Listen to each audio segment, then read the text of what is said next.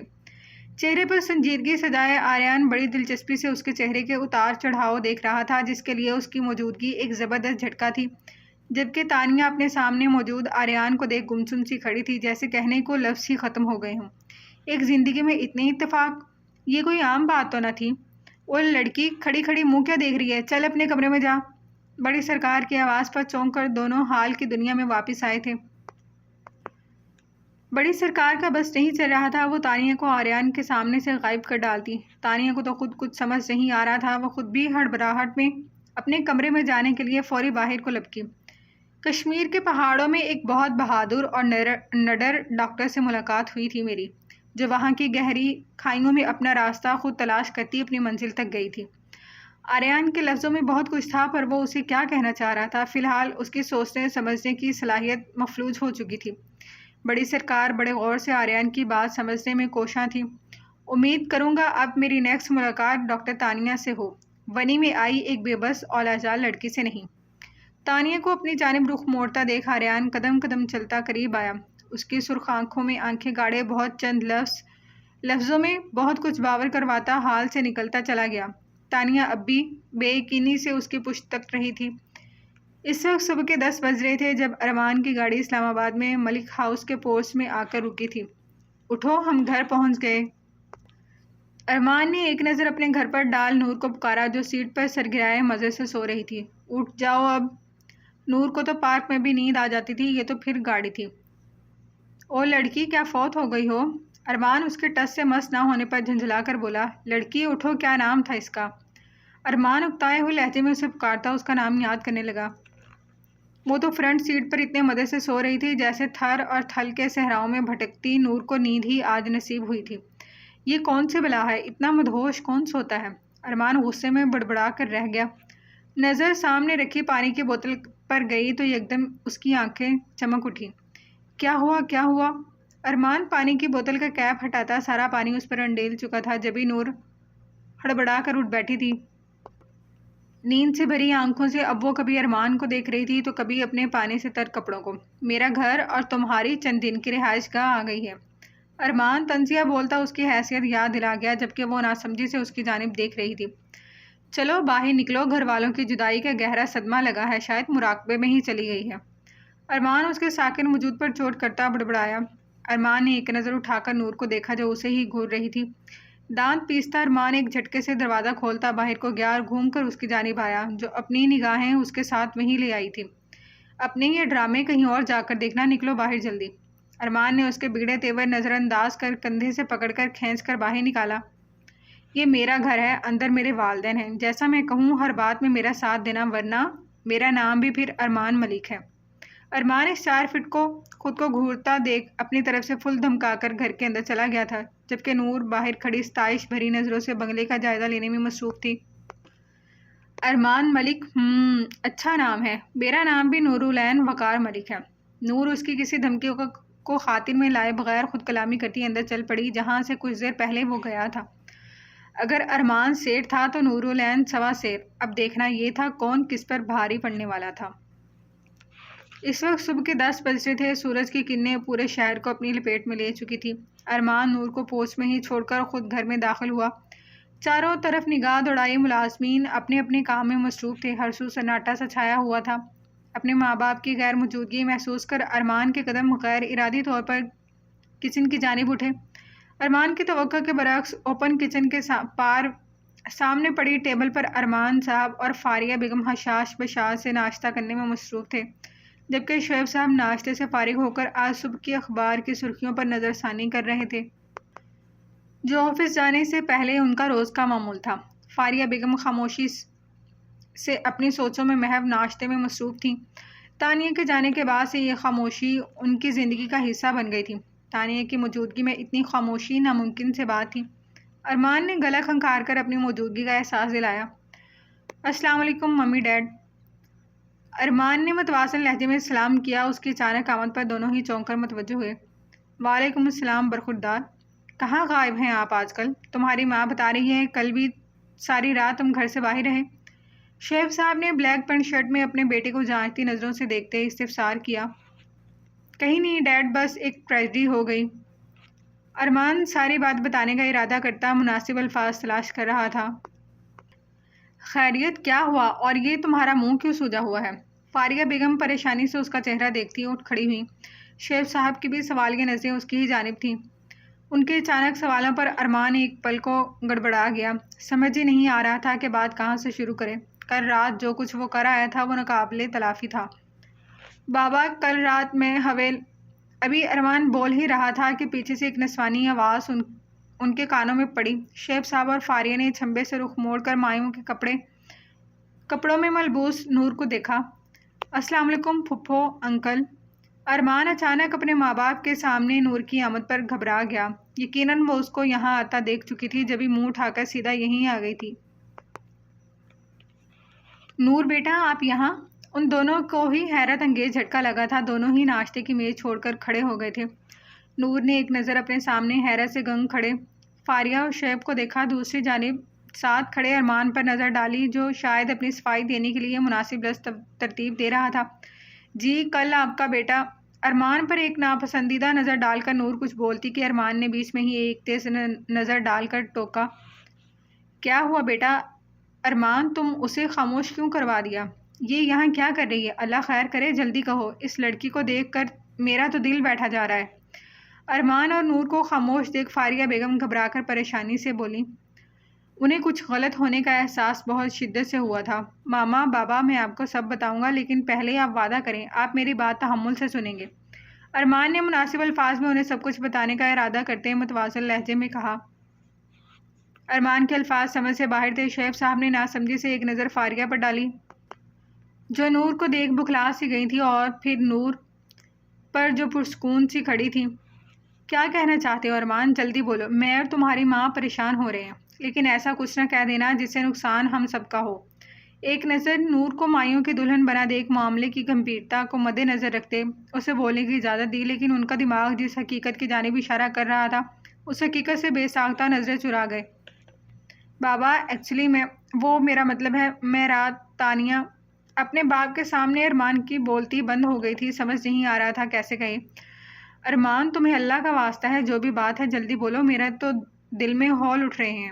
یہ لڑکی یہاں کیا کر رہی ہے؟ ارمان کی وہ میں پر فاریہ بیگم دھیمی آواز میں غصے سے چیخی تھی۔ ارمان نے نور کے پرسکون چہرے پر ایک نظر ڈال کر اپنا گلا تر کیا، جبکہ اس کے تاثرات کچھ ایسے تھے کہ کہو اب کل رات تو بڑا شیر بن کر ہماری حویلی میں گھس آئے تھے۔ ماما میں نے نور سے نکاح کر لیا ہے۔ ارمان نے سر جھکا کر شرمندہ ہو کر ان کے سروں پر بم پھوڑا تھا۔ کیا؟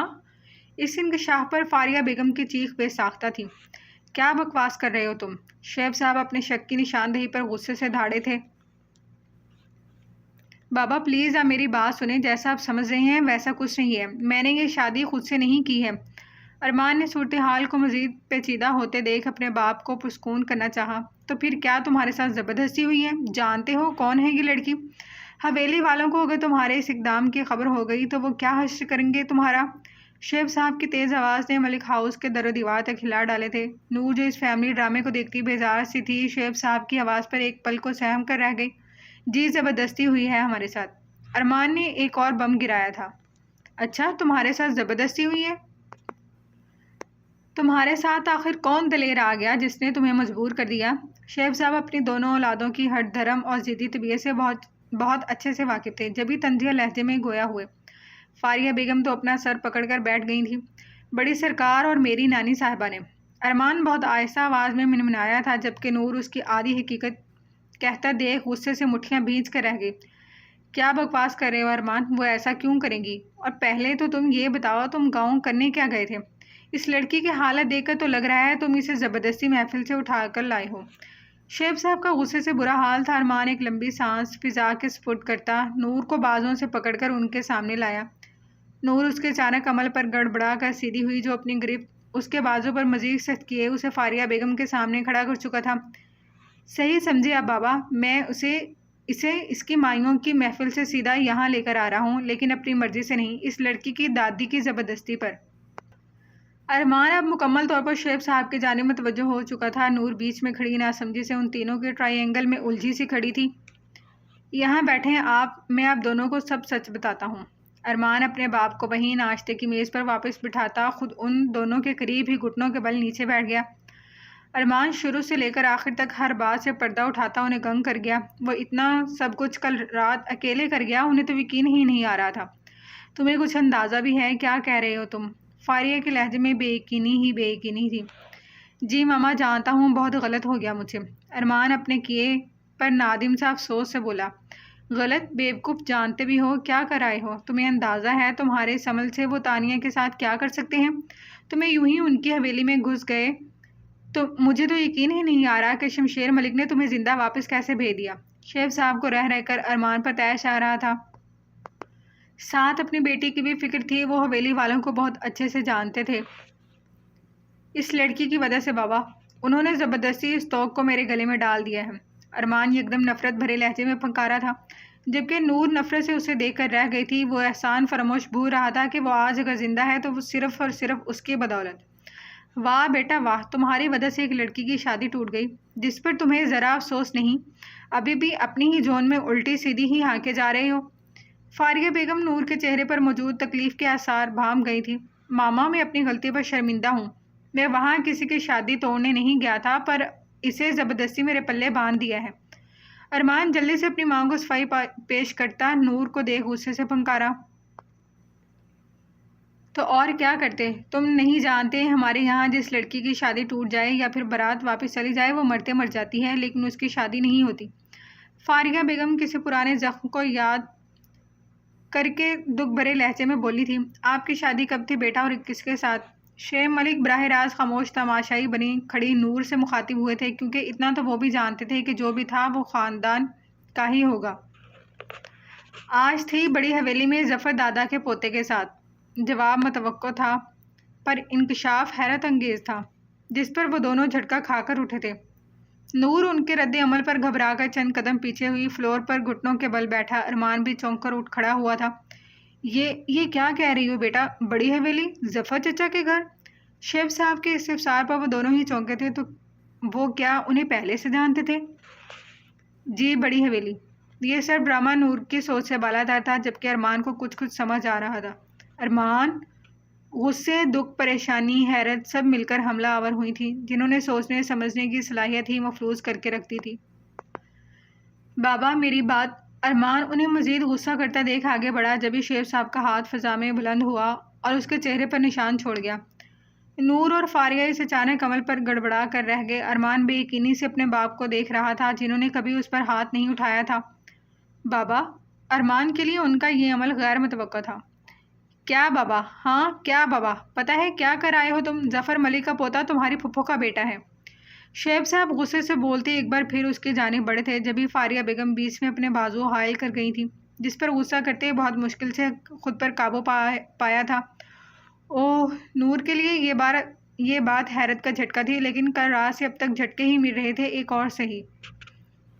فاریہ لے کے جائیں اسے یہاں سے، اس سے پہلے کہ میں کچھ کر بیٹھوں۔ شیخ صاحب کی گرجدار آواز گونجی تھی۔ وہ خاصے تحمل مزاج انسان تھے، پر آج کا دن ان کی زندگی میں کچھ خاص اچھا ثابت نہیں ہوا تھا۔ ایک طرف ان کی بیٹی تھی، دوسری جانب بہنیں جن سے سالوں سے وہ گاؤں والوں کے حکم پر سارے تعلق ترک کیے بیٹھے تھے۔ اگر بڑی حویلی کسی کو اس بات کی بھنک پڑ گئی کہ وہ لڑکا شیخ صاحب کا بیٹا تھا، تو ان کی بہن کے لیے بھی بہت سی مشکلات کھڑی ہو سکتی تھی۔ ارمان اپنے کمرے میں جاؤ، تم باقی باتیں بعد میں کریں گے۔ فاریہ بیگم نے موقع کی نزاکت دیکھ اسے مندر سے ہٹانا ضروری سمجھا۔ ارمان تذلیل کے باعث اپنا سرخ پڑتا چہرہ لیے ایک سپاٹ نظر حواس باختہ سی کھڑی نور پر ڈال کر سیڑھیاں پھیلانگتا اپنے کمرے میں چلا گیا، بقول ارمان کے جو اس سارے فساد کی جڑ تھی۔ شیخ صاحب غصے میں میز پر رکھا پانی کا جگ ہاتھ مار کر گراتے وہاں سے نکلتے چلے گئے۔ نور ڈر کر اچھل ہی پڑی تھی۔ اب وہاں صرف نور اور فاریہ ہی موجود تھی، جبکہ فاریہ اپنا سر پکڑے سامنے کھڑی نور کو حیران و پریشان سی دیکھ رہی تھی۔ کچھ ہی دیر گزری تھی جب آریان زمانی کی خوب طبیعت صاف کر کے اپنے کمرے میں لیٹا کر رات ہونے والے واقعے کے بارے میں سوچ رہا تھا۔ ارمان کی اچانک آمد اس کی سمجھ سے باہر تھی۔ سفیان کے انکار کے بعد کل آریان کو اپنی ظالم دادی کا فیصلہ اتنا بھی ظالم نہیں لگا تھا جتنا کہ ہر بار اگر کل رات نور کا نکاح نہ ہوتا تو جانے آگے نور کی زندگی کیا ہوتی۔ ابھی جو بھی تھا کم از کم وہ رخصت تو ہو ہی گئی تھی۔ اس گھر کی کئی زندہ مثالوں کو صورتحال مد نظر رکھتے آریان کو ارمان بہترین آپشن لگا تھا، جبکہ اس کی یہ سوچ جلد ہی غلط ثابت ہونے والی تھی۔ کچھ دیر پہلے تانیہ کا چکنا اور حواس باختہ سا غائب ہونا یاد کر کے بے ساختہ ہی ہونٹ مسکراہٹ میں ڈھلے تھے۔ یہ انکشاف اس کے لیے بھی اتنا ہی حیرت انگیز تھا جتنا کہ تانیہ کے لیے۔ فرق یہ تھا کہ اسے تانیہ سے چند روز پہلے علم ہو گیا تھا، لیکن اس کی حالت اس وقت تانیہ سے مختلف نہیں تھی۔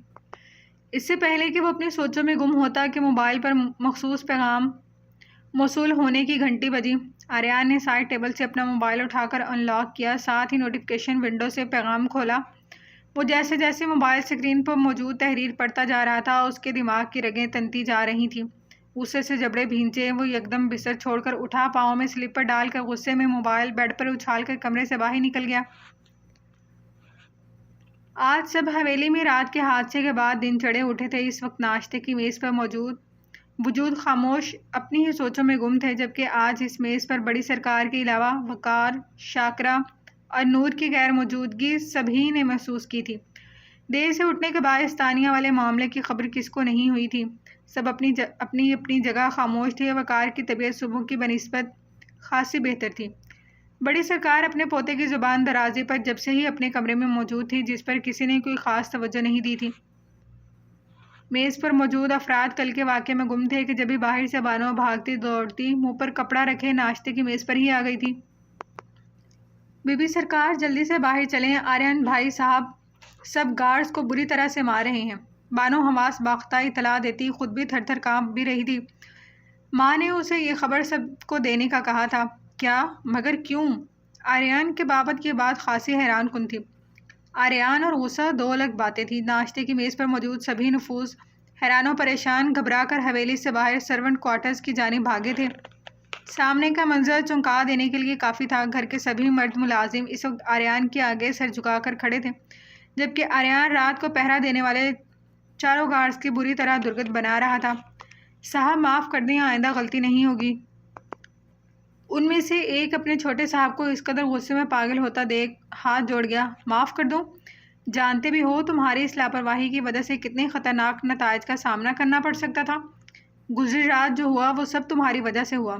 اگر تم اپنی ذمہ داری صحیح طریقے سے سر انجام دیتے تو نوبت یہاں تک نہ پہنچتی۔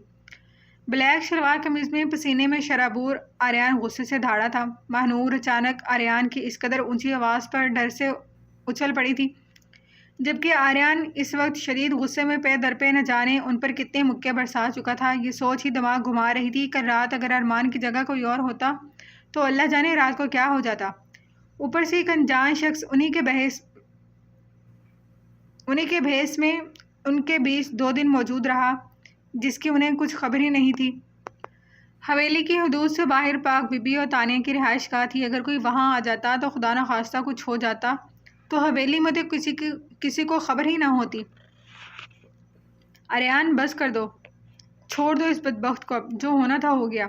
آریان کو نہ رکتا دیکھ شمشیر ملک نے سنجیدہ لہجے میں رعب سے کہتے اسے باز رہنے کو کہا۔ دفع ہو جاؤ یہاں سے سب کے سب۔ اگر آئندہ کوئی غلطی ہوئی تو دیکھنا میں کیا حشر کروں گا۔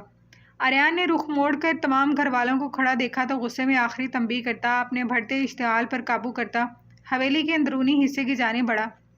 گھر کے تمام افراد اپنے گھر کے سب سے نرم گو انسان کو اس قدر غصے میں دیکھ خاموش سے کھڑے رہ گئے۔ شمشیر ملک کے اشارے پر ان کے پیچھے سبھی نے ان کی تقلید میں پیروی کی۔ غصہ تو نہیں آ رہا؟ آریان کے موبائل پر ایک اور پیغام موصول ہوا تو وہ غصے میں جبڑے بھینچ گیا۔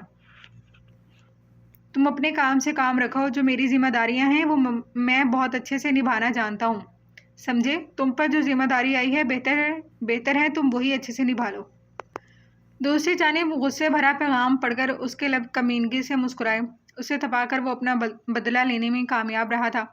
آریان غصے میں بھی بڑی سرکار کے کمرے کی جانب جا رہا تھا کہ برا ہو قسمت کا کہ زمانی کا ٹکراؤ ایک بار پھر آریان سے ہو گیا۔ زمانی اپنے منہ پر کپڑا رکھتی نظر بچا کر نکلنے ہی والی تھی کہ آریان کی آواز اس کے کانوں میں گونجی۔ ماہنور کو لے کر ڈرائیور کے ساتھ شہر جاؤ، ماں کو کہو جا کر تانیہ کے لیے پہننے کے کچھ کپڑے اور ضرورت کی چیزیں لے آئے۔ آریان اسے حکم دیتا بڑی سرکار کے کمرے کی جانب چل دیا۔ جبکہ زمانی جی سائیں کہتی، فی الحال تانے کے پاس جانے کا ارادہ ترک کرتی نور کے کمرے کی جانب بڑھی۔ چھوٹی بی بی، چھوٹے صاحب کا حکم ہے کہ ابھی میرے ساتھ شہر چلیں، وہ تانیہ بی بی کے لیے کچھ کپڑے وغیرہ لینے ہیں۔ زمانی شرافت سے سوچوں میں گم ماہ کے کمرے میں آتی آریان کا حکم سنانے لگی، جسے سن کر ماہ چونک اٹھی تھی۔ کیا بھائی ایسا کیسے کہہ سکتے ہیں؟ میں تو مائیوں بیٹھی ہوں، اور پھر آج شادی ہے۔ آریان کا اس قدر اچانک حکم اس کی سمجھ سے باہر تھا۔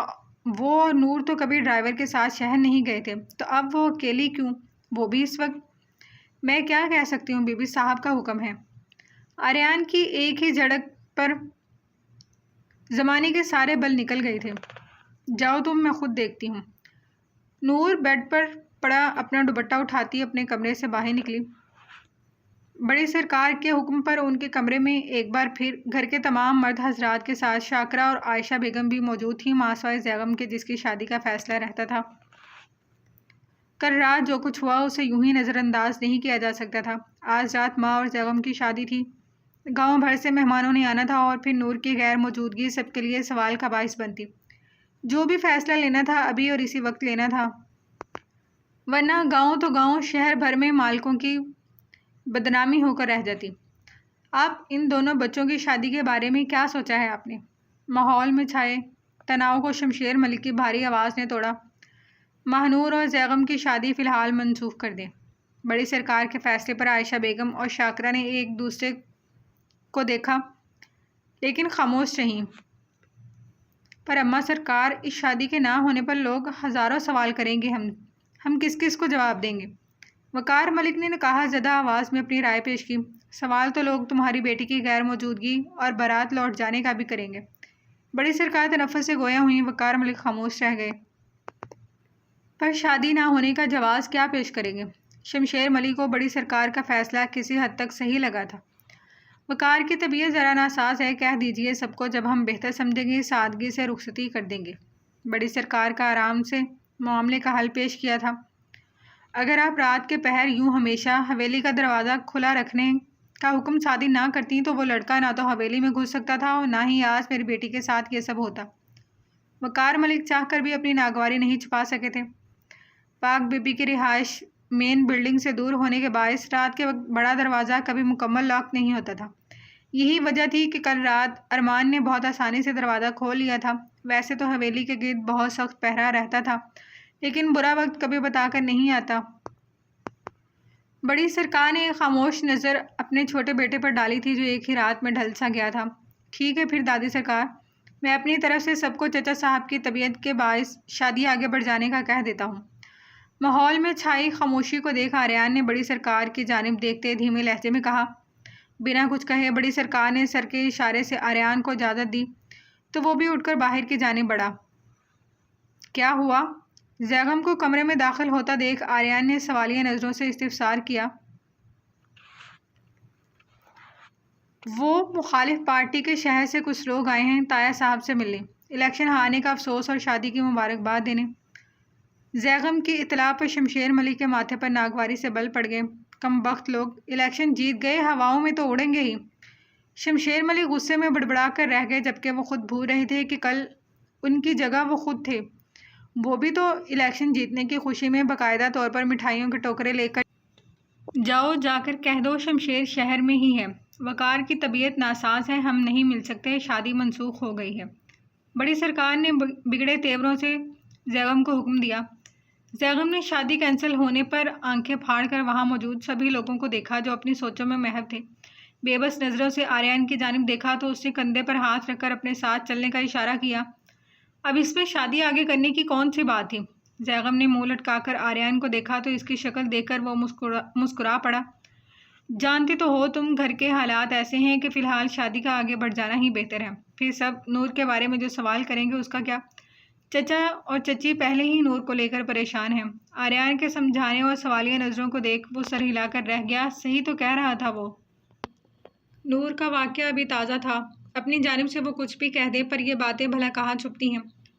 لوگ طرح طرح کے سوال کریں گے، آخر وہ کس کس کا منہ بند کرتے پھریں گے؟ دونوں ہی باتوں میں مصروف تھے کہ سامنے سے اپنی جانب آتی ماہ نور کو دیکھ دونوں ہی رک گئے۔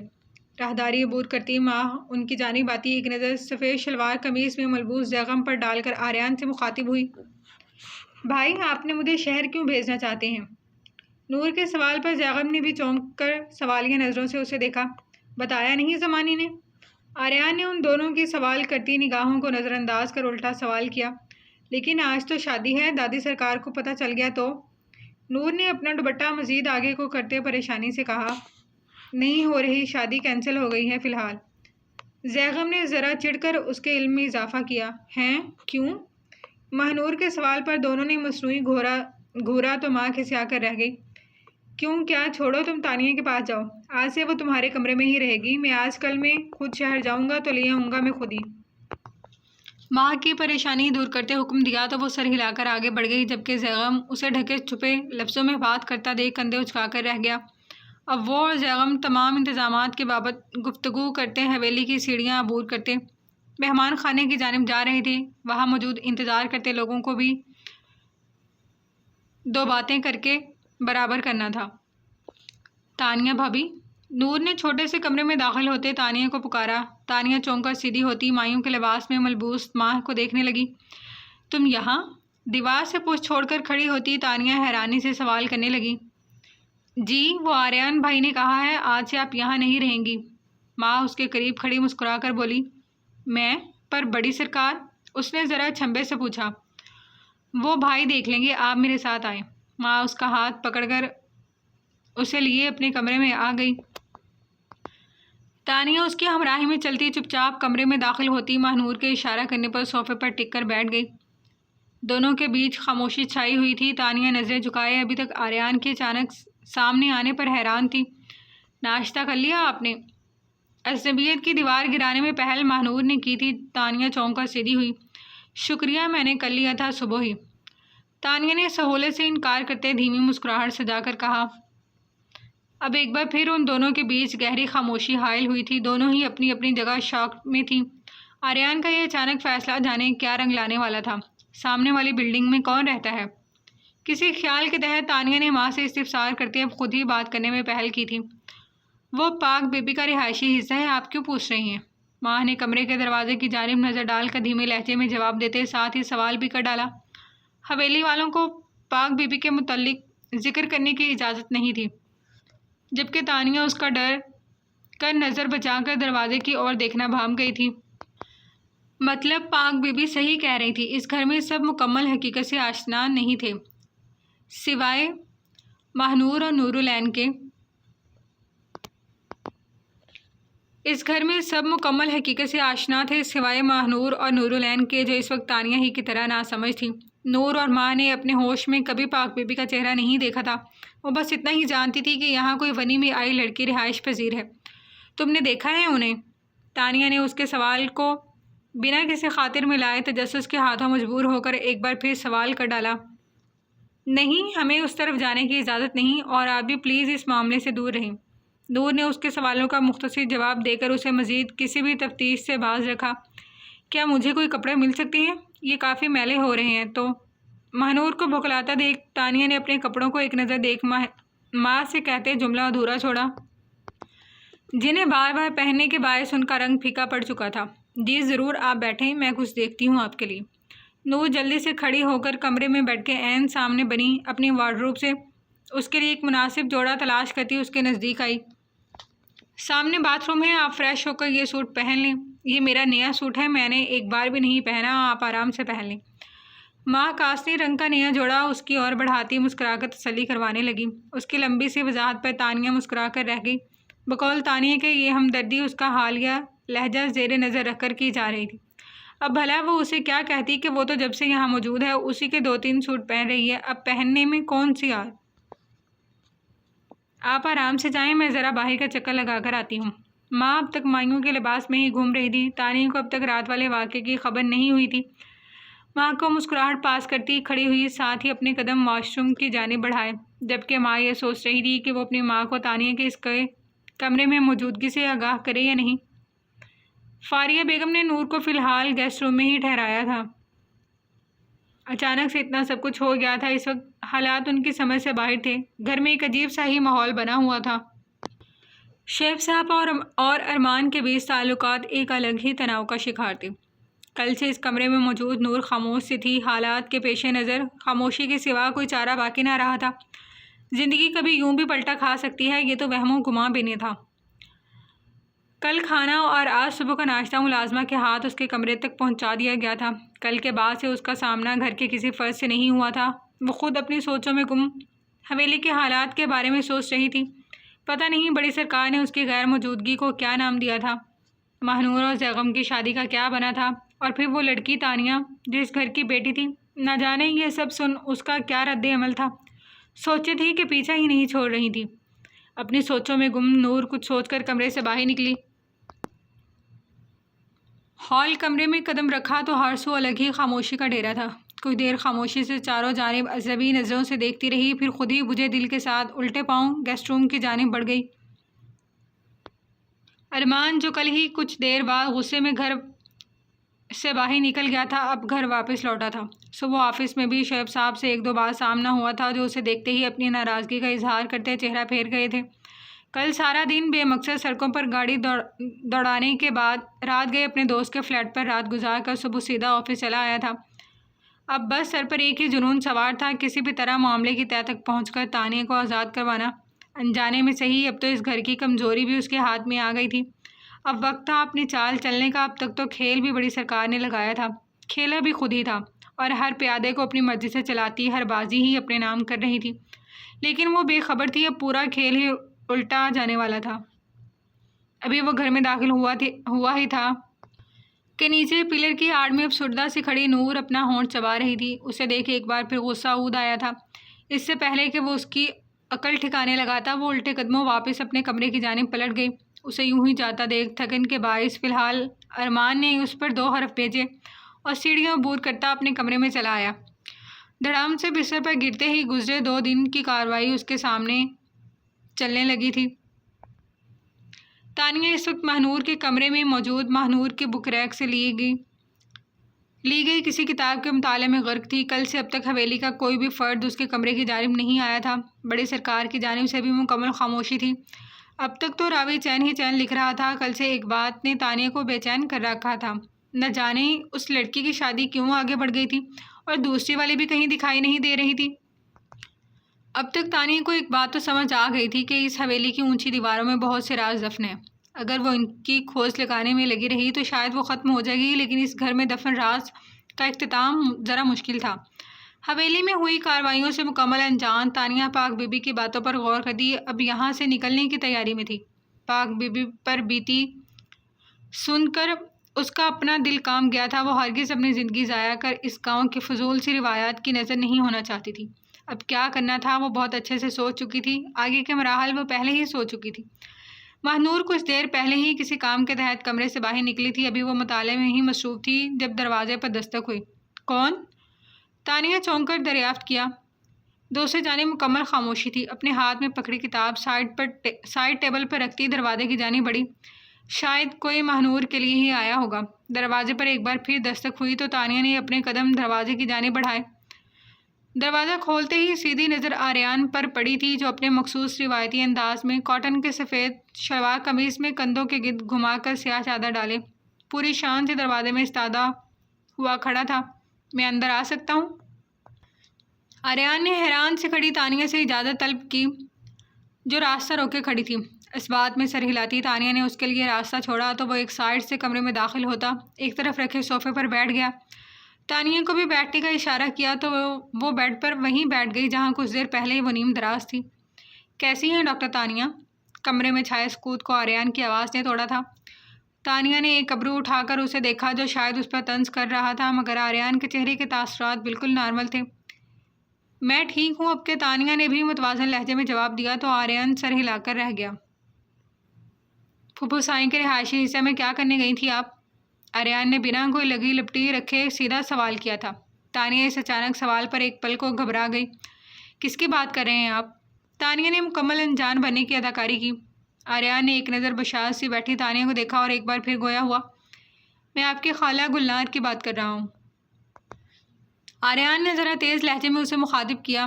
کل بڑی سرکار کی زبانی ہی اسے سب معلوم ہوا تھا اور فی الحال تانیہ کا یہ قدم اسے ہرگز بھی مناسب نہیں لگا تھا۔ سب جانتے تھے پاک بی بی کو لے کر جرگے میں کتنا سخت فیصلہ سنایا گیا تھا۔ کل رات ہی ظفر صاحب کے ساتھ ان کے تعلقات خراب ہو گئے تھے۔ اگر وہاں پاک بی بی سے ملنے کی خبر کسی کو بھی کانوں کان ہو جاتی تو ایک نیا محاذ کھڑا ہو جانا تھا۔ تانیہ اس کے تیز لہجے پر چونکی ضرور تھی، لیکن پھر اپنا اعتماد بحال کرتی آرام سے بولی۔ شاید آریان بھی اسے ونی ہی سمجھتا تھا۔ بدگمانیوں نے زندگی کے دروازے پر دستک دی تھی۔ جب آپ کو یہ معلوم ہے میں وہاں گئی تھی تو یقیناً یہ بھی معلوم ہوگا کہ میں وہاں کیوں گئی تھی۔ تانیہ نے غصے میں کہتے سر جھٹکا اور تلخی سے مسکرائی۔ یہاں سب ایک جیسے تھے۔ پاک بی بی یوں ہی اپنے بھتیجے سے امیدیں لگائیں بیٹھی تھی۔ آریان نے چونک کر اس کے بگڑے تیور دیکھے تھے۔ وہ یقیناً اس کا غلط مطلب لے گئی تھی۔ خیر اچھی بات ہے آپ حقیقت سے آشنا ہو گئی ہیں۔ امید کروں گا آپ اب حالات کو بہتر طریقے سے ڈیل کریں گی، اور ہاں وہاں دوبارہ جانے کی غلطی ہرگز نہ کیجیے گا، ورنہ اگلی بار انجام کی ذمہ دار آپ خود ہوں گی۔ آریان نے ایک گہری سانس فضا کے سپرد کرتے نپے تلے لہجے میں اسے تنبیہ کی، جو شاید حقیقت سے آشنائی کے بعد آسمان چھونے کی چاہ میں تھی۔ تانیہ فی الحال خاموش رہی، مانا کہ اس رات اس کی جان بچا کر سامنے بیٹھے شخص نے اس پر ایک بہت بڑا احسان کیا تھا، مگر مشکل گھڑی میں اس کا ساتھ دیا تھا، لیکن اس مشکل میں ڈالنے والا بھی تو سامنے بیٹھے شخص کا بھائی ہی تھا۔ تو وہ بھلا یہاں کیوں رہتی، جس کی تانیہ کو سبق سکھانے کی ضد یہ رنگ لائی تھی کہ وہ اپنی جان سے بھی ہاتھ دھو بیٹھا تھا، ساتھ اسے بھی اپنے ساتھ لپیٹ میں لے گیا تھا۔ جس رات آپ مجھے ملی تھی اس رات کے اندھیرے میں کیا واقعی میں اذلان نے آپ کو وہاں کھائیوں کے بیچ تنہا چھوڑ دیا تھا؟ آریان کو نہ جانے کیوں اپنے بھائی سے اس صفاقی کی امید نہیں تھی۔ ساری حقیقت سے باخبر ہونے کے باوجود وہ ایک بار پھر اس سے پوچھ کر تسلی کرنا چاہ رہا تھا۔ جی آپ کے بھائی نے ہی یہ عظیم کارنامہ انجام دیا تھا۔ تانیہ کو گزرا وقت سوچ کر ایک بار پھر نئے سرے سے غصہ آیا تھا۔ وہی تو وہ شخص تھا جس کی وجہ سے اس کی زندگی جہنم بن گئی تھی۔ وہ اس دنیا سے جا چکا ہے، اسے اس کے عمل کی سزا فوری مل گئی تھی۔ بہتر ہے اب آپ اسے اس بیچ سے نکال دیں۔ جو بھی تھا اذلان اس کا بھائی تھا جو اب اس دنیا میں بھی نہیں رہا تھا۔ تانیہ کے لہجے کا سرد پن وہ بخوبی محسوس کر رہا تھا۔ تانیہ استہزائیہ مسکرا کر رہ گئی۔ اپنا درد سب کو محسوس ہوتا ہے، اس کے غم کی کسی کو کوئی پرواہ ہی نہیں تھی۔ جب یہاں سب کو اپنی پڑی تھی تو وہ بھلا کیوں ان لوگوں کا سوچتی؟ اب جو کرنا تھا خود ہی کرنا تھا۔ انجانے میں صحیح اسے آریان کو دیکھ ایک امید کی کرن نظر آئی تھی، اب وہ بھی ٹوٹتی ہوئی محسوس ہوئی تھی۔ تو پھر اب آپ کو یقین ہو گیا ہوگا کہ اس سب میں میرا یا میرے بھائی کا کوئی قصور نہیں۔ آپ کے بھائی نے جو میرے ساتھ کیا، میں تو اس پر مٹی ڈال کر اپنے گھر واپس جا رہی تھی۔ آپ کا بھائی ہمارے راستے میں آیا تھا اور پھر اپنے ہی دوست کے ہاتھوں مارا گیا۔ بہتر ہے آپ لوگ مجھے آزاد کریں اور جا کر اسے ڈھونڈیں۔ تانیہ تلخی سے بولی تو بولتی چلی گئی۔ پاک بی بی کی حقیقت جاننے کے بعد نہ جانے اس کا دل کسی طوفان کے پیش نظر ہولے ہولے کانپ رہا تھا۔ اسے بس کچھ بھی کر کے یہاں سے جانے کی جلدی تھی۔ آریان خاموشی سے اسے سن رہا تھا، وہ حق بجانب تھی، لیکن جتنی آسانی سے وہ ان روایتوں اور رسموں سے پیچھا چھڑانے کا سوچ رہی تھی وہ سب اتنا آسان نہیں تھا۔ آزادی تو ڈاکٹر تانیہ اب آپ ناممکن ہی سمجھے، اور رہی بات قاتل کی تو وہ جو بھی ہوا آپ کا بھائی یا پھر اذلان کا دوست جلد اپنے کیفری کردار تک پہنچے گا۔ حالات کا تقاضا تھا کہ وہ اسے اپنی کسی بھی بات سے شے نہیں دے سکتا تھا۔ وہ نہیں چاہتا تھا کہ تانیہ اس کی سپورٹ ملتے ہی کوئی ایسا قدم اٹھا لے جو اس وقت کوئی نیا بھنچال لے آئے۔ اب کوئی بھی قدم اٹھانے سے پہلے اصل مجرم کا سامنے ہونا ضروری تھا۔ جرگے میں ہوئے فیصلے یوں ہی نہیں ہوتے اور نہ ہی بنا کسی ثبوت کے ان کی نفی کی جاتی ہے۔ ہر فیصلے کا ایک وقت مقرر ہوتا ہے اور وہ گھڑی ابھی نہیں آئی تھی۔ آریان کے سخت لہجے پر تانیہ خاموش رہی۔ آریان بہت کچھ کہہ رہا تھا جس پر اس نے کان نہیں دھرے تھے، بس خاموشی سے اسے سن رہی تھی۔ اسے کرنا وہی تھا جو وہ سوچ چکی تھی۔ وہ پاک بی بی نہیں تھی جو خاموش ہو کر بیٹھ جاتی۔ اسے یہ بات سمجھ آ گئی تھی یہ جنگ اس اکیلی کی تھی اور اسے اکیلے ہی جیتنی تھی۔ اس حویلی کے کسی بھی شخص سے اب رشتہ داری نکل آنے پر بیکار سی امیدیں لگانا محض بیوقوفی کے سوائے کچھ بھی نہیں۔ کیا آپ پہلے دن سے جانتے تھے کہ آپ کا نکاح مجھ سے ہوا تھا؟ کل سے دماغ میں کلبلاتا سوال آخر تانیہ کی زبان پر آ ہی گیا تھا۔ نہیں، مجھے بھی کچھ دن پہلے ہی حقیقت کا ادراک ہوا ہے۔ سائڈ پر رکھے موبائل کی بلنک ہوتی اسکرین پر ایک نظر ڈال کر ٹھنڈے لہجے میں جواب دیا۔ میرے خیال سے مجھے چلنا چاہیے۔ کسی بھی چیز کی ضرورت ہو تو آپ مہنور سے کہہ دیجیے گا۔ جب تک آپ کو دادی سرکار کا بلاوا نہ آئے کمرے سے نکلنے کی ضرورت نہیں ہے۔ آریان کو اپنے سوالوں کے جواب مل گئے تھے۔ اب وہ اب اس کے پاس اسی وقت آنے کا ارادہ رکھتا تھا جب اصل مجرم اس کی قید میں ہوتا۔ جلدی جلدی اسے ہدایت کرتا، ساتھ موبائل پر بھی انگلیاں چلا رہا تھا۔ اس کے بلا وجہ کے حکم پر تانیہ ناگواری سے منہ پھیر گئی۔ آریان چند لمحے کھڑا اسے دیکھتا رہا، پھر قدم اٹھاتا اس کے سامنے آ رکا تھا۔ کچھ ماہ پہلے میں نے ایک ڈاکٹر کی جان بچائی تھی۔ میرے اس احسان کے بدلے میں وہ لڑکی ایک وعدہ لے کر گئی تھی کہ مجھے زندگی میں اگر کبھی بھی اس کی ضرورت محسوس ہو تو میں اسے لازمی یاد کروں۔ مجھے لگتا ہے آج مجھے آپ کے تعاون کی اشد ضرورت ہے۔ امید کروں گا آپ اپنے کال پر پورا اتریں گی۔ بیڈ پر بیٹھی تانیہ کو وہ یہ باور کروانا ہرگز نہیں بھولا تھا کہ وہ اچھے سے سمجھ رہا ہے اس کے دماغ میں اس وقت کیا کھچڑی پک رہی ہے۔ تانیہ نے ایک جھٹکے سے سر اٹھا کر اسے دیکھا، جو سنجیدہ تاثرات لیے اسے دیکھ رہا تھا۔ امید تو کوئی اور بھی آپ سے پچھلے 20 سال سے لگائے بیٹھا ہے، مگر افسوس شاید آپ اس وجود کو بھول ہی گئے ہیں۔ آریان پلٹ کر دروازے کی جانب بڑھا۔ جب تانیہ کی طنزیہ آواز اس کے کانوں میں پڑی تو نہ چاہتے ہوئے بھی اسے اپنے قدم روکنے پڑے۔ کہاں نہ ہر چیز کے لیے وقت مقرر ہوتا ہے، اور وہ گھڑی ابھی نہیں آئی ہے، انتہائی سرد لہجے میں بولتا آریان پیچھے اسے ہونک بنا چھوڑ کر کمرے سے باہر نکل گیا۔ تانیہ حیران سے اس کی پشت تکتی رہ گئی، جو کبھی سرد تو کبھی انتہائی نرم لہجے میں بات کر رہا تھا۔ نہ جانے وہ اسے کون سے وقت کی آگاہی دے رہا تھا جس پر فی الحال تانیہ کا کان دھرنے کا کوئی خاص ارادہ نہیں تھا۔ مصمم ارادہ کرتی تانیہ ایک بار پھر اپنا کتاب کے مطالعے میں غرق ہو چکی تھی۔ آریان تانیہ کو آخری وارننگ دیتا کمرے سے باہر آیا تو مسلسل بلنک کرتی اسکرین پر ایک بار پھر روشن ہوئی، جس پر یوسف کی کال آ رہی تھی۔ ایک بھی منٹ ضائع کیے بنا آریان نے فوری کال اٹھائی۔ ہیلو۔ آریان کی ہیلو پر دوسری جانب ایسا کچھ کہا گیا جسے سن کر اس کے تاثرات نرم سے یکدم سخت ہوئے تھے۔ تم فکر نہیں کرو، میں بس ابھی حویلی سے شہر کے لیے نکل رہا ہوں، شام تک پہنچ جاؤں گا۔ سامنے سے آتی ماہنور پر ایک نظر ڈال کر آریان نے مختصر لفظوں میں بات ختم کی، جب تک ماہ بھی اس کے نزدیک آ چکی تھی۔ کیا ہوا بھائی، خیریت؟ سب ٹھیک ہے؟ آریان کے سنجیدہ تاثرات دیکھ ماہ نے پریشانی سے پوچھا۔ ہاں سب خیریت ہے، تم فکر نہیں کرو۔ موبائل پر مصروف آریان کے لہجے میں پریشانی کا عنصر صاف محسوس کیا جا سکتا تھا۔ اچھا سنو، تانیہ کا خیال رکھنا، دھیان رکھنا وہ کمرے سے باہر نہ نکلے جب تک میں واپس نہ آ جاؤں۔ تانیہ تمہاری ذمہ داری ہے، بہت خیال رکھنا، اور ہاں ابھی اس بات کی خبر بڑی سرکار کے علاوہ کسی کو بھی نہیں۔ کوشش کرنا ابھی یہ بات اماں سرکار کو نہ پتہ لگے۔ عزت میں جلدی جلدی اسے ہدایت دیتا آریان بنا اس کی سنے تیزی سے وہاں سے نکلتا چلا گیا، جبکہ پیچھے کھڑی ماں پریشانی سے اپنا ہونٹ چبا کر رہ گئی، جو کچھ دیر پہلے ہی عائشہ بیگم کو تانیہ کی موجودگی کے بابت اطلاع دے کر آئی تھی، جس پر وہ اچھا خاصا بھرم بھی ہوئی تھی۔ ماہ کو اب الگ ہی پریشانی کھا رہی تھی۔ کچھ ہی لمحوں میں عائشہ بیگم نے یہاں آن وارد ہونا تھا۔ ارمان؟ فاریہ بیگم نے ارمان کے کمرے میں داخل ہوتے پکارا۔ یس موم۔ ارمان، جو اب تک آفس کے حلیے میں بیڈ پر نیم دراز سا بیٹھا تھا، ان کی پکار پر فوراً اٹھ کر بیٹھا۔ آفس سے واپس کب آئے؟ مجھ سے ملے بھی نہیں؟ فاریہ بیگم نے وہیں اس کے قریب بیٹھ کر استفسار کیا۔ بس موم، ابھی واپس آیا ہوں، آپ بتائیں دن کیسا گزرا؟ ارمان ہلکے پھلکے لہجے میں بولتا اٹھ کر ڈریسنگ روم کی جانب بڑھا۔ اچھا گزرا، یہ سب چھوڑو، تم یہ بتاؤ اب آگے کا کیا سوچا ہے؟ فاریہ بیگم فوری مدعے پر آئی تھیں۔ کس بارے میں؟ اس نے لاپرواہی سے پوچھا۔ تم اچھی طرح جانتے ہو میں کس بارے میں بات کر رہی ہوں۔ فاریہ بیگم نے خشمگین نظروں سے گھورا۔ پلیز موم، ابھی میں اس بارے میں کوئی بات نہیں کرنا چاہتا، فی الحال آپ اس چیپٹر کو بند کر دیں۔ ارمان کے لہجے میں بیزاری صاف عیاں تھی۔ چڑچڑے پن سے بولتا اپنا ڈریس لے کر باتھ روم میں بند ہو گیا۔ بہت اچھے، اتنا بڑا محاذ کھول کر نواب زادے کہہ رہے ہیں چیپٹر کلوز کر دیں۔ ان کے گھر کی کھیتی ہے نا، جب جو چاہا منہ اٹھا کر دیا۔ اس کے جاتے ہی سر جھٹک کر کھڑی ہوتی فاریہ بیگم منہ ہی منہ میں بڑبڑاتی بیڈ شیٹ درست کر رہی تھی، جو بے ترتیب سی ہو گئی تھی۔ اپنے گیلے بالوں میں ہاتھ پھیرتا ارمان باہر آیا تو اب تک اپنی ماں کی کمرے میں موجودگی دیکھ چونک کر رہ گیا۔ مطلب وہ ایسے نہیں جانے والی تھی۔ اس لڑکی کا کیا کرنا ہے اب؟ کچھ سوچا بھی ہے یا بس یوں ہی منہ اٹھا کر لے آئے ہو؟ فاریہ نے کڑے تیوروں سے گھورتے آڑے ہاتھوں لیا۔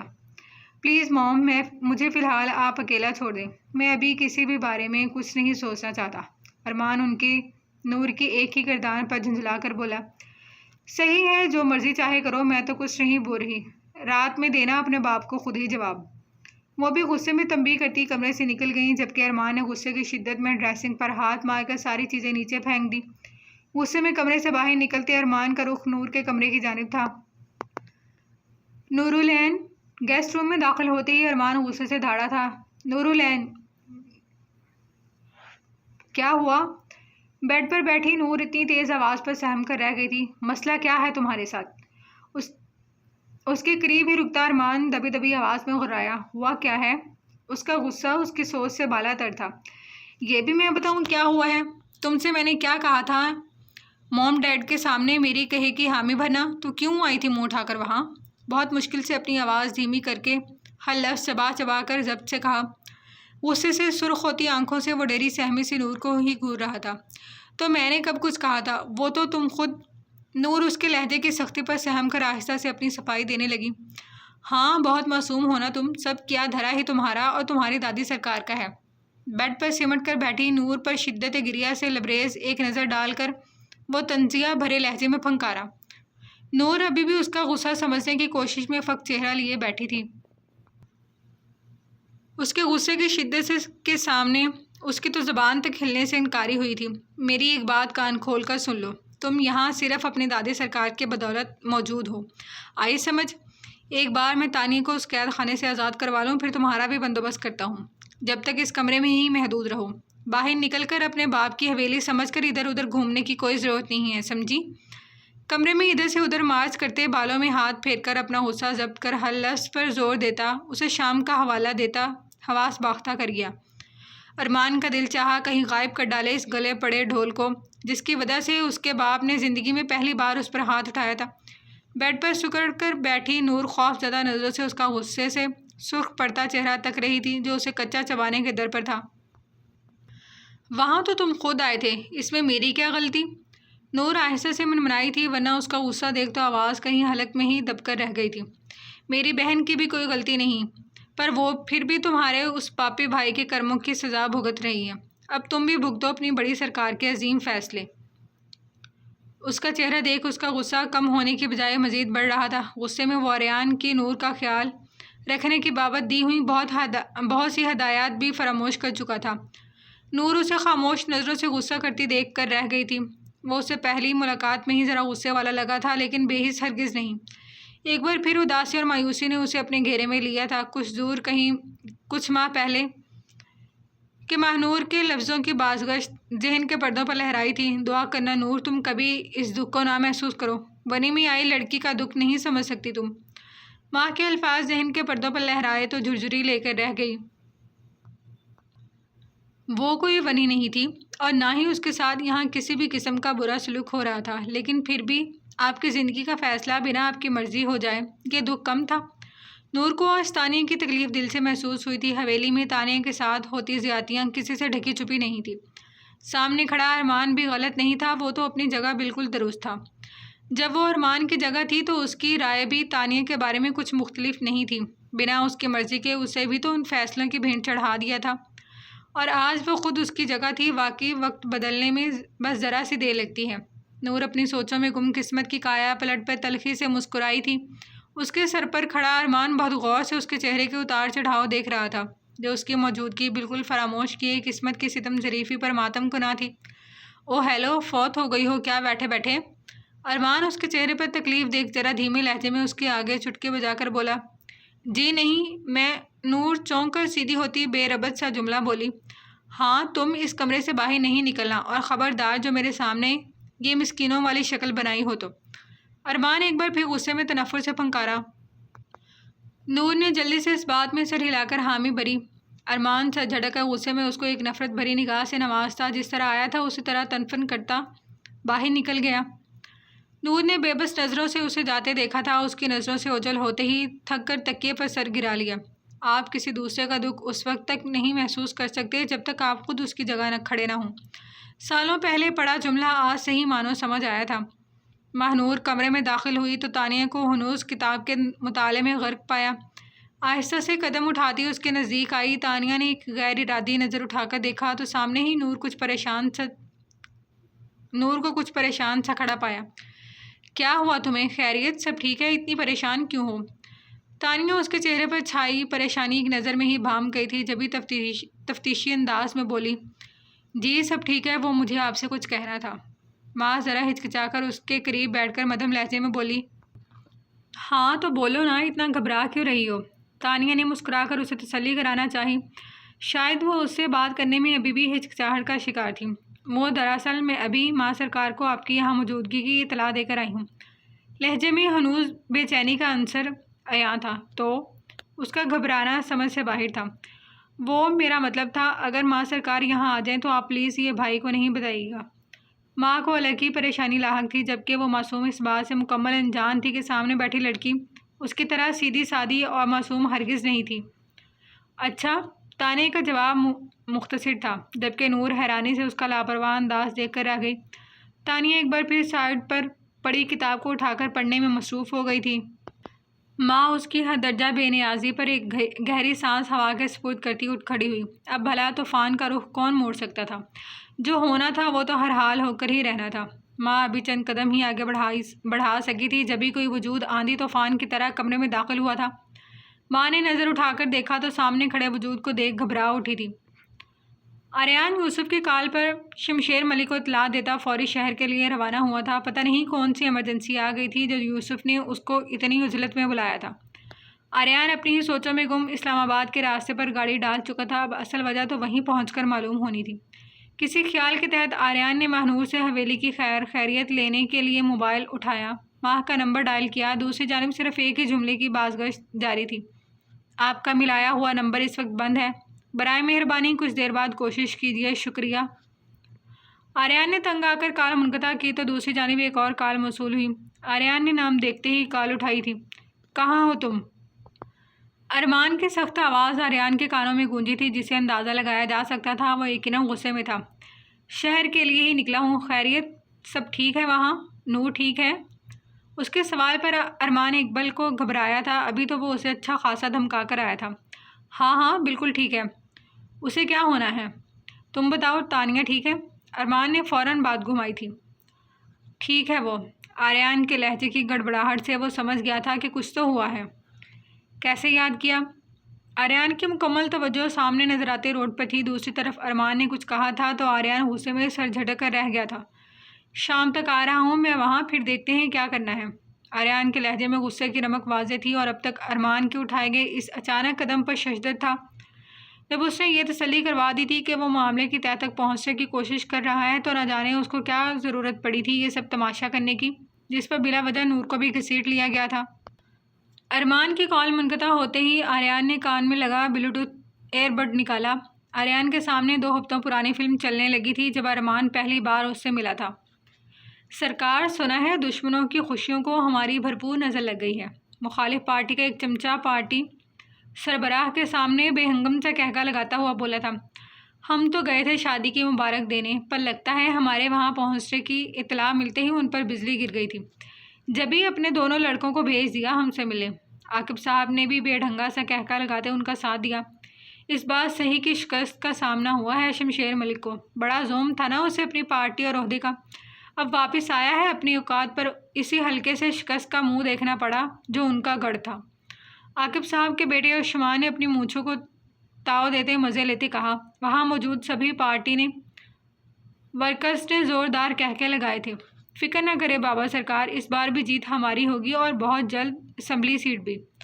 سب اپنے اپنے مفاد کے دوڑ میں اپنی اپنی منصوبہ بندی کرنے میں مصروف تھے۔ اب دیکھنا یہ تھا اس کھیل میں جیت کس کی ہونی تھی۔ عائشہ بیگم جلالی انداز میں سیدھی بیڈ پر نیم دراز تانیہ کے پاس آئی تھی۔ اٹھو یہاں سے، ہمت کیسے ہوئی تمہاری میری بیٹی کے کمرے میں قدم رکھنے کی؟ عائشہ بیگم تانیہ کو کندھے سے پکڑ کر جھٹکے سے اٹھاتی غصے میں پھنکاری تھی۔ یہ کیا بدتمیزی ہے، چھوڑے میرا ہاتھ۔ تانیہ اس اچانک حملے پر سٹپٹا کر رہ گئی تھی۔ چھوڑ دوں گی، اگر اپنی خیریت چاہتی ہو تو اپنی شکل لے کر دفع ہو جاؤ یہاں سے۔ ایک خون بہا میں آئی لڑکی کو حویلی میں شان و شوکت سے براجمان دیکھ وہ غصے سے دھاڑی تھی، جبکہ ماں اپنی ماں اور تانیہ کو خوف زدہ نظروں سے دیکھ رہی تھی۔ میں کیوں جاؤں؟ آخر مسئلہ کیا ہے آپ لوگوں کے ساتھ؟ تانیہ کے صبر کا پیمانہ آخر لبریز ہو ہی گیا تھا۔ اچھا اب سمجھی میں، تمہاری اتنی زبان کیوں چل رہی ہے؟ آریان کی شاہ پر زیادہ بکواس کرنے کی ضرورت نہیں، 1 منٹ نہیں لگے گا تمہارا نام صفحہ ہستی سے مٹانے میں، سمجھی؟ عائشہ بیگم کے لہجے کی تلخی پر تانیہ تندیہ مسکرائی تھی۔ آخر یہ لوگ اسے سمجھ کیا رہے تھے؟ وہ اگر اب تک خاموش تھی تو صرف اپنی ماں کی دی ہوئی قسم کی وجہ سے۔ وہ جب کوئی قدم اٹھانے کا سوچتی تو اس کے سامنے اپنی ماں کے جڑے ہوئے ہاتھ گھوم جاتے تھے۔ سامنے کھڑی عورت کو الگ ہی خوش فہمیاں لاحق تھیں۔ بہتر ہوگا کہ آپ اپنی یہ خوش فہمی ہمیشہ کے لیے دور کر لیں کہ آپ سے یا پھر آپ کے گھر کے کسی بھی فرد سے ڈرتی ہوں، یا پھر مجھے کسی سے بھی کوئی امید ہے۔ اگر میں اب تک خاموش تھی تو صرف اپنی ماں کی وجہ سے، جو غلطی سے آپ جیسے گھٹیا لوگوں کی بہن نکل آئی ہیں۔ لیکن اب بس۔ تانیہ خود کو مضبوط کرتی لہجے میں درجہ حقارت سموئے نخوت سے بولی، کیا تمہاری اتنی ہمت کہ ہماری حویلی میں کھڑے ہو کر ہمیں ہی گھٹیا کہہ رہی ہو؟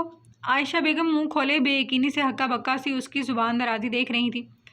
ماں نے بھرپور ہمت جمع کر کے آگے آنے کی کوشش کی تھی، لیکن جب تک عائشہ بیگم غصے سے تانیہ پر جھپٹ پڑی تھی۔ چھوڑے مجھے، تانیہ نے فوری مزاحمت کی تھی۔ اماں سرکار، یہ کیا کر رہی ہیں آپ؟ پلیز چھوڑیں ان کا بازو۔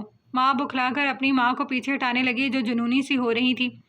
چھوڑو مجھے، آج میں اس لڑکی کو جان سے مار دوں گی۔ اس کی وجہ سے، صرف اس کی وجہ سے میرا جوان بیٹا چلا گیا۔ میں اسے مار ڈالوں گی۔ عائشہ بیگم غصے میں ماں سے اپنا ہاتھ چھڑوا کر حیران پریشان سی کھانستی ہوئی تانیہ کی جانب لپکی۔ چھوڑے مجھے، کس قسم کے جاہل لوگ ہیں آپ؟ آپ کا آوارہ بیٹا اپنی حرکتوں کی وجہ سے مرا ہے۔ اپنا بچاؤ کرتی تانیہ نے جواب دینا ضروری سمجھا تھا، جبکہ عائشہ کو نہ جانے کون سا جنون سوار ہوا تھا جس میں خود بھی ہام کر رہ گئی تھی۔ ماں اپنی ماں کو قابو سے باہر ہوتا دیکھ فوراً باہر کو بھاگی۔ راستے میں ہی ماہنور کا ٹکراؤ گنگناتے ہوئے زیغم سے ہو گیا تھا۔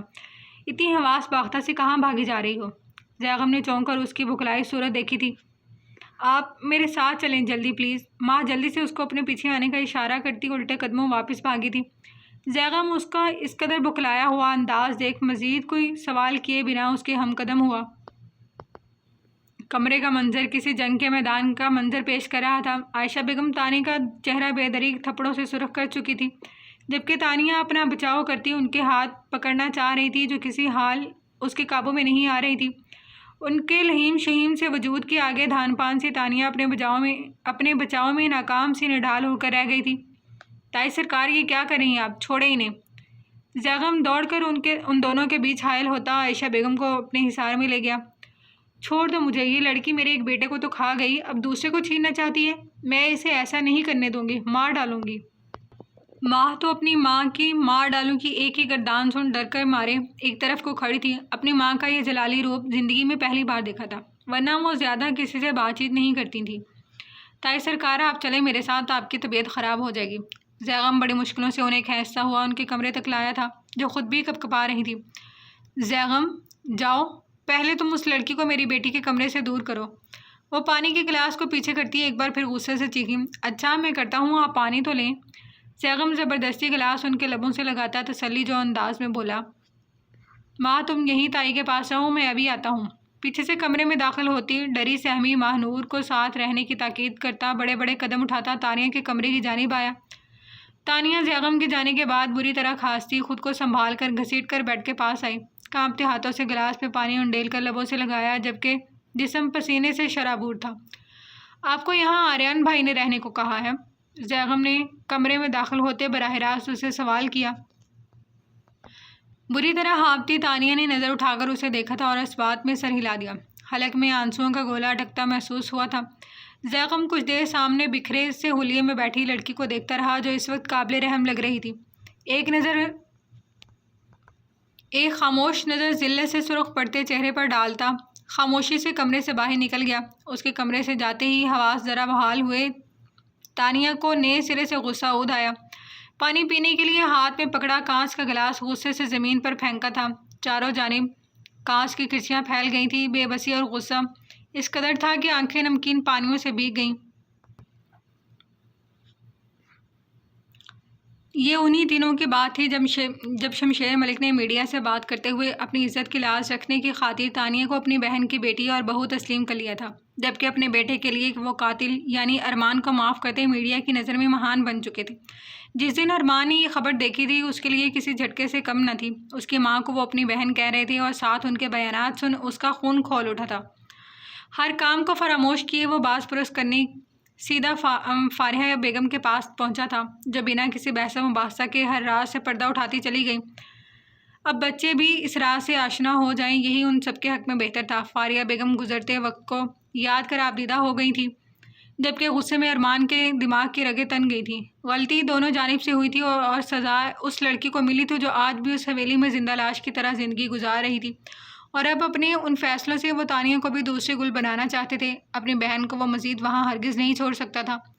ارمان کافی عرصے سے علی کی تلاش میں تھا، جسے نہ جانے زمین نگل گئی تھی یا آسمان کھا گیا تھا۔ ہر طرف سے ناکامی کا شکار ہوتے ارمان نے آریان سے ملنے کا فیصلہ کیا، جو اس کی معلومات کے مطابق شہر میں ہی رہائش پذیر تھا اور اپنے گھر والوں کی بنسبت خاصا سلجھا ہوا بھی تھا۔ گزرے کل میں شمشیر ملک کو الیکشن میں بری طرح ناکامی کا سامنا کرنا پڑا تھا۔ آریان خود بھی پریشان تھا۔ ایک ہفتے بعد حویلی میں شادی تھی، جبکہ یہاں ایک الگ ہی ٹینشن کا سامنا کرنا پڑ رہا تھا۔ جب ہی مینیجر نے کسی کے آنے کی اطلاع دی تھی، ارمان سیدھا اس کے آفس پہنچا تھا۔ پہلے پہل تو آریان اس لڑکے کو اپنے سامنے دیکھ غصے میں تھوڑا بھرم ہوا۔ ارمان نے اس کے غصے کو نظر انداز کر تحمل کا مظاہرہ کرتے ہوئے اسے حقیقت بتانے کا سوچا۔ کیا پتہ سامنے بیٹھا شخص اس کی کچھ مدد کر سکے۔ ارمان کشمیر میں گزرے سارے واقعات لفظ بلفظ بتاتا آریان کو حیران کر گیا تھا۔ اذلان اس حد تک کب بگڑا تھا، انہیں تو خبر ہی نہیں ہوئی۔ وہ سارے غلط کارناموں میں ملوث رہا تھا، لیکن آج تک کسی لڑکی سے بدتمیزی نہیں کی تھی۔ لیکن جیسے جیسے ارمان اسے حقیقت سے آگاہ کرتا جا رہا تھا، اس کی آنکھیں بے یقینی سے پھیل گئی تھیں۔ اذلان اس حد تک گر سکتا ہے، اسے پھر بھی یقین نہیں آیا تھا۔ شمشیر ملک اور بڑی سرکار کی بے جا حمایت نے اسے اس قدر بگاڑ دیا تھا کہ وہ صحیح غلط کی تمیز ہی بھول گیا تھا۔ وہ لڑکی تانیہ تھی، یہ بات اس کے وہم و گمان میں بھی نہیں تھی۔ لیکن ایک بار پھر وہ اپنی تسلی کرنے ارمان کی ہمراہی میں کشمیر وادی نیلم پہنچ گیا تھا، جہاں سے اس ساری کہانی کا آغاز ہوا تھا۔ وہی ہسپتال، وہی نام۔ آریان کی حیرانی ساتویں آسمان کو چھو رہی تھی۔ ہسپتال والوں کی زبانی ساری حقیقت جان آریان لاجواب ہو گیا تھا۔ اس رات مشکل میں پھنسی وہ لڑکی صرف اذلان کی گری ہوئی حرکت کے باعث اس حادثے کا شکار ہوئی تھی۔ آریان کو اپنے بھائی کی اس حرکت پر جتنی شرمندگی اور ملال ہوتا کم تھا۔ وہ جاتے جاتے بھی کوئی نیک کام نہیں کر کے گیا تھا، بلکہ وہ خود تو چلا گیا تھا اور یہاں کتنی زندگیاں داؤں پر لگا گیا تھا۔ ان انکشافات نے اس کی ساری سوچنے سمجھنے کی صلاحیت کو مفلوج کر کے رکھ دیا تھا۔ علی پر تو اسے پہلے ہی شک تھا، لیکن اس شک کی حقیقت میں بدلتے ہی اس کا دماغ جھنجھنا اٹھا تھا۔ بس نہیں چل رہا تھا کہ وہ ابھی کہیں سے اس کے سامنے آ جائے اور وہ اسے زندہ درگور کر کے رکھ دے، جس کا سراغ کہیں بھی نہیں مل رہا تھا۔ کشمیر سے واپسی پر آریان نے اپنی اور تانیہ کی ملاقات کا بتایا تو اس انکشاف پر وہ خود بھی دنگ رہ گیا۔ آریان نے اس کی بہن کی عزت اور جان کی حفاظت کی، جس کے لیے وہ اس کا مشکور ہوا تھا، لیکن جو تانیہ کے ساتھ ہوا تھا وہ بھلائے جانے کے قابل نہیں رہا تھا۔ کچھ دن بعد حویلی میں شادی تھی۔ آریان ارمان کی ملاقات یوسف سے کروا چکا تھا، جس نے یہ یقین دلایا تھا کہ وہ جلد ہی علی تک پہنچ جائیں گے۔ تانیہ کی ذمہ داری وہ خود لے گیا تھا اور ارمان کو یقین دلایا تھا کہ وہ جلد تانیہ کو اس قید سے آزادی دلوائے گا۔ آریان اپنی جانب سے ارمان کو مطمئن کرتا حویلی پہنچا تو ایک اور خبر اس کی منتظر تھی۔ تانیہ پر گزری ماں کی زبانی ساری رودات سن اس کا دماغ بھنا اٹھا تھا۔ آخر نہ جانے کیوں بڑی سرکار اس قدر ظالم تھی۔ اس حویلی میں معصوموں پر ڈھائے گئے ظلم کسی سے بھی پوشیدہ نہیں تھے۔ دونوں گاؤں کی رضامندی سے ہوئے فیصلے پر گل آج تک نہ کردہ گناہوں کی سزا بھگت رہی تھی۔ بڑی سرکار چاہ کر بھی کچھ نہیں کر پائی تھی، کیونکہ ان روایات کی بیڑی میں خود کو جکڑنے والے وہ خود ہی تو تھے۔ روایات اور رسموں کی بیڑیوں سے آزادی اتنی آسان نہیں تھی، اور اصول تو اب سب کے لیے ایک جیسا ہی ہوتا ہے۔ آریان غصے یا جذبات میں کوئی قدم نہیں اٹھانا چاہتا تھا جو تانیہ کے لیے مزید دشواریاں پیدا کرتا۔ جرگے میں ہوا فیصلہ جرگے میں ثبوت کی بنا پر ہی ختم ہو سکتا تھا۔ اگر اور کوئی بھی یا بذات خود آریان بھی اس فیصلے کی نفی کرتا تو بڑی حویلی والے اسے بھی وہی سزا سناتے جو روایات کے خلاف جانے والوں کو سنائی جاتی ہے۔ تانیہ ایک باہمت لڑکی تھی، اس کا اندازہ تو اسے اس رات ہی ہو گیا تھا، لیکن وہ اتنی خاموشی سے حویلی والوں کے رویہ برداشت کر رہی تھی، اس چیز نے اسے بہت مایوس کیا تھا۔ لیکن وہ بھول گیا تھا وہ جتنی بھی باہمت ڈاکٹر صحیح پر تھی تو ایک لڑکی ہی نہ۔ اتنے سارے لوگوں کے بیچ گھری وہ اکیلی لڑکی فی الحال حالات سے سمجھوتا نہ کرتی یا پھر خاموشی اختیار نہ کرتی تو کیا یہ لوگ اس کے بھائی کو زندہ رہنے دیتے؟ نہیں، ہرگز نہیں۔ آریان حویلی میں شادی کی چہل پہل دیکھ ماں سے اس کی رہائش کا پتہ لیتا، اس سے ملنا چاہ رہا تھا۔ وہ اس بار شہر اسے اپنے اعتماد میں لے کر جانا چاہتا تھا، لیکن وہاں عائشہ بیگم کی موجودگی اور ان کی بلیک میلنگ پر وہ فی الحال خاموش تو ہو گیا تھا، لیکن انہیں تنبیہ کرنا ہرگز نہیں بھولا تھا۔ رات کے پہر حویلی میں چور کے گھس آنے پر اٹھتے شور پر وہ بھی باہر کو بھاگا تھا۔ آخر اتنے سخت پہرے میں کوئی اندر کیسے آ سکتا تھا؟ لیکن چہرے پر سے ماسک ہٹتے ہی ارمان کا چہرہ دیکھ وہ دنگ رہ گیا، جبکہ ارمان اپنی جگہ شرمندگی سے نظریں جھکا کر رہ گیا تھا، اور اس کے بعد جو کچھ ہوا جو کسی شوق سے کم نہیں تھا۔ ارمان کی غلطی پر نور کو اس ساری صورتحال کا سامنا کرنا پڑا تھا۔ رات کے تماشے کے بعد سبھی اپنے کمروں میں موجود تھے، جبکہ بڑی سرکار الگ ہی محفل لگائے بیٹھی تھی۔ پہلے تو آریان تانیہ کی آواز پر اپنے قدم روک چکا تھا۔ وہ چاہتا تھا جہاں تک ہو وہ اپنا دفاع خود کرے، نہ کہ سہارے تلاش کرے۔ جس جنگ کا وہ حصہ بننے والی تھی وہاں ہر وقت وہ اس کے ساتھ کھڑا نہیں ہو سکتا تھا۔ ہر انسان کو اپنے حق کے لیے اپنی لڑائی خود ہی لڑنا پڑتی ہے۔ بس ایک وقت تک سفر میں آپ کے ہم سفر بنتے ہیں اور پھر اپنے اپنے راستے چل پڑتے ہیں۔ منزل تک جانے کے لیے آپ کو اکیلے ہی بنا سہاروں کے ہی سفر کرنا پڑتا ہے۔ وہ نہیں جانا چاہتا تھا۔ تانیہ کو اپنے لیے اسٹینڈ لیتا دیکھ وہ اپنے قدموں کا رخ واپسی کے لیے موڑ چکا تھا، لیکن زمانے کی پیش قدمی اسے حیران کر گئی تھی، جو یقیناً بڑی سرکار کی دین تھی۔ جبھی تو اس کی اتنی ضرورت ہوئی تھی کہ وہ تانیہ سے منہ چلا رہی تھی۔ تانیہ اسے دیکھے اتنی شوق میں تھی جتنا کہ وہ تھا۔ ارمان سے ملاقات کے بعد وہ تو بکلائی سی اس وقت جا چکی تھی، جبکہ بڑی سرکار غصے سے آریان کو جھڑک رہی تھی، جس پر دونوں دادی پوتے کے بیچ اچھی خاصی تکرار بھی ہو گئی تھی، جس پر وہ فی الحال تانیہ کو ماہنور کے کمرے میں رہنے کے لیے قائل کر چکا تھا۔ لیکن تانیہ گل سے ملی تھی، اسے کتنی حقیقت معلوم ہو گئی تھی، وہ اس حویلی کے بارے میں کیا کچھ جان گئی تھی، یہ تو اس سے ملاقات کے بعد ہی معلوم پڑنا تھا۔ اسے سب میں ارمان کا پیغام موصول ہوا تھا، جو شاید پہنچ چکا تھا۔ ارمان کا ایک آدمی حویلی کے گارڈز کے درمیان 2 دن گزار گیا تھا۔ جتنی خاموشی سے وہ آیا تھا صبح اتنی ہی خاموشی سے واپس جا چکا تھا۔ زمانے کی عقل ٹھکانے لگانے کے بعد وہ پہلے ہی غصے میں تھا۔ میسج پڑھ کر اس کا غصے کا گراف مزید بڑھ گیا تھا۔ 2 دن میں ہوئی کارروائیاں اور گارڈز کی لاپرواہی پر وہ ان کی اچھی خاصی مرمت کر چکا تھا۔ اب آئندہ سارے ملازمین یقیناً اپنی ذمہ داریاں ایمانداری سے سر انجام دینے والے تھے۔ ماں اور بیگم کی شادی آگے بڑھ جانے کے بعد وہ سارا دن مصروف رہا تھا۔